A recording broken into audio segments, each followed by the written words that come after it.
அனைவருக்கும் வணக்கம். திருக்குறள் அதிகாரம் 98 பெருமை. பாடல் 973. மேலிருந்தும் மேலல்லார் மேலல்லர், கீழிருந்தும் கீழல்லார் கீழ் அல்லவர். மேல் என்றால் உயர்ந்தவர், கீழ் என்றால் தாழ்ந்தவர். உயர்ந்தவர் எல்லாம் உயர்ந்தவர் ஆக மாட்டார், தாழ்ந்தவர் எல்லாம் தாழ்ந்தவர் ஆக மாட்டார் என்று கூறுகிறார்.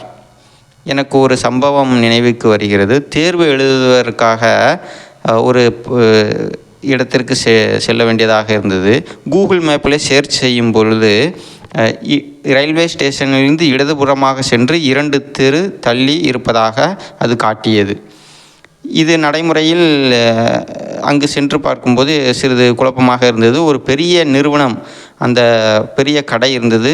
அந்த கடையின் உரிமையாளர் அந்த வாகனத்தில் வந்து இறங்கி இருந்தார். அப்பொழுது அவரிடம் கேட்டேன், இந்த பள்ளி எங்கு இருக்கிறது என்று. உடனடியாக அவர், நீ எங்கிருந்து வருகிறாய், யார் நீ, என்ன வேண்டும், என்னிடம் ஏன் கேட்கிறாய் என்று மிகுந்த ஆணவத்தோடு கேட்டார். இந்த பள்ளி எங்கு இருக்கிறது என்று தெரிய வேண்டும் அப்படின்று கேட்டேன். வலதுபுறமாக செல் என்று அனுப்பி வைத்து விட்டார். ஒரு கூகுள் மேப்பிலே இடது என்று காமித்தது. இவர் வலதுபுறமாக சொல்கிறாரே என்ற சந்தேகத்தில் அங்கு அதே கடைக்கு அருகிலேயே ஒரு செருப்பு தைக்கும் தொழிலாளி ஒருவர் இருந்தார். அவரிடம் கேட்டேன். அவர் அங்கிருந்து எழுந்து நடந்து வந்து, தம்பி என்ன வேண்டும் உங்களுக்கு என்று கேட்டார். இந்த மாதிரி பள்ளி எங்கு இருக்கிறது என்று கேட்டேன்.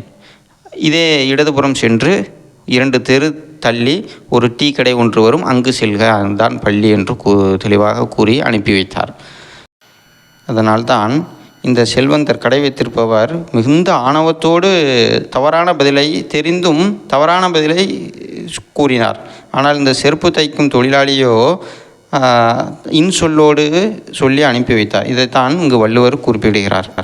அதேபோல் நாலடியார் சமண முனிவர் தொகுத்த பாடலின் விளக்கம்: சுத்தமான தங்கத்தின் மேல் நவரத்தினங்களால் பதிக்கப்பட்ட செருப்பு ஆனது காலுக்குத்தான் உதவும்.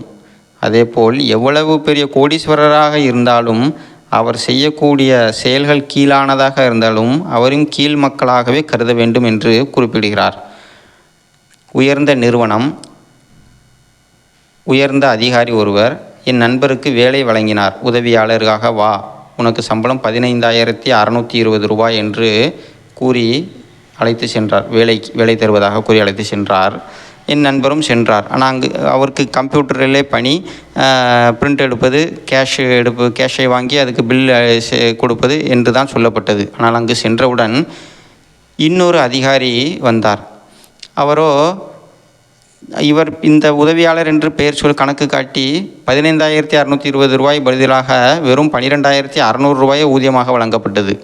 மேலும் அந்த அதிகாரி என்ன செய்து விட்டார், இவரை அலைச்சல் தொழிலை கொடுத்து விட்டார். கம்ப்யூட்டர் பணி அல்லாமல் இங்கு சென்று இதை வாங்கி வா, அங்கு சென்று அதை வாங்கி வா என்று கூறுவது. மேலும் அதற்கான தொகையும் கொடுப்பது இல்லை, பெட்ரோல் செலவுக்கும் கொடுப்பது இல்லை. ஆனால் இவருடைய உயரதிகாரிகளிலிருந்து அதுக்கான தொகையை பெற்றுக்கொண்டார். இப்படியாப்பட்டவர்களை என்னவென்று சொல்வது? இதுதான் மேலதிகாரியாக இருந்தாலும் மேலிருந்தும் மேலுள்ளவர் என்று அவர் தெளிவாக குறிப்பிடுகிறார். மிக்க நன்றி.